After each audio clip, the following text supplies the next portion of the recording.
taming puppy stress. Toastmasters, would you please welcome Jean and Jelly, Taming Puppy Stress?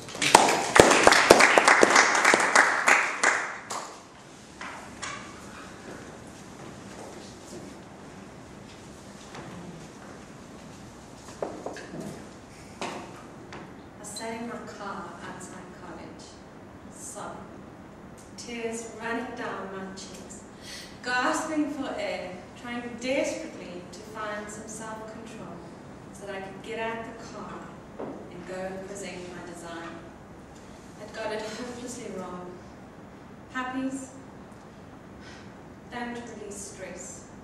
Instead, they require an enormous amount of energy and time. My gorgeous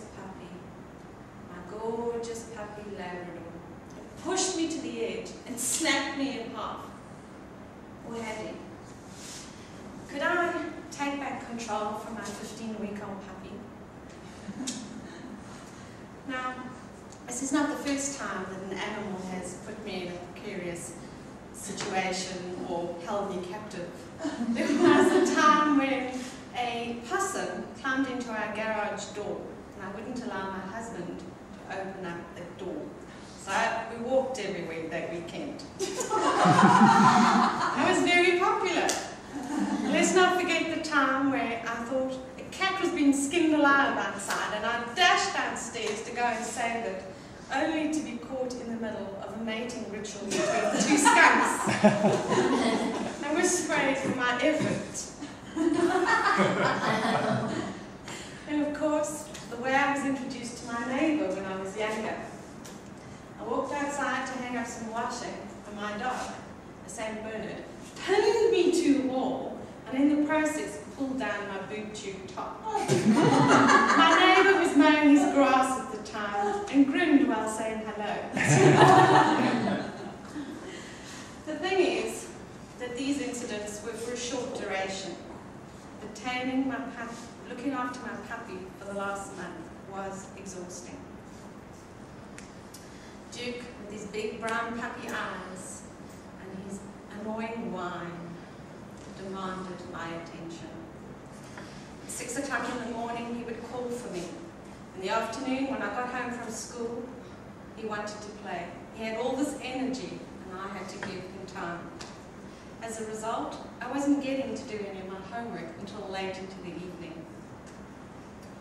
I had many a late night, and after all those late nights, I was reduced to this crying heap outside in my car. I looked into the rearview mirror and saw my red, puffy eyes and the scarlet, streaked cheeks. I had to find a way to take control. What was I going to do? I thought about it for a minute and thought, what do parents do when they have rambunctious children? Put them in creche, I suppose. I could do the same. What if I put Duke in creche for 2 months? That would help. One afternoon, I got home and I called around and made a few appointments to go and check out a few puppy creches. Well, was I impressed. Not only was my dog going to have lots of dogs to play with, but there was a sandpit to dig in, a puppy pool to splash around in, and they had activities. Yes, planned activities, and birthdays were celebrated with cake. Puppy cake, that is. So, after I gulped down what it was going to cost for my sanity, I signed on the dotted line, got the instructions of the drop-off and pick-up time, took my dog for the rest of the afternoon, and we had fun. The next day, when I picked up Duke, wow, he was happy to see me. And when we got home, he just fell down contentedly on his bed and went to sleep, which gave me time to work. A week later, and I sat in my car and looked at my rearview mirror, I saw smiling back at me a young woman who had managed to take back control and release the stress out of a stress puppy. Thank you.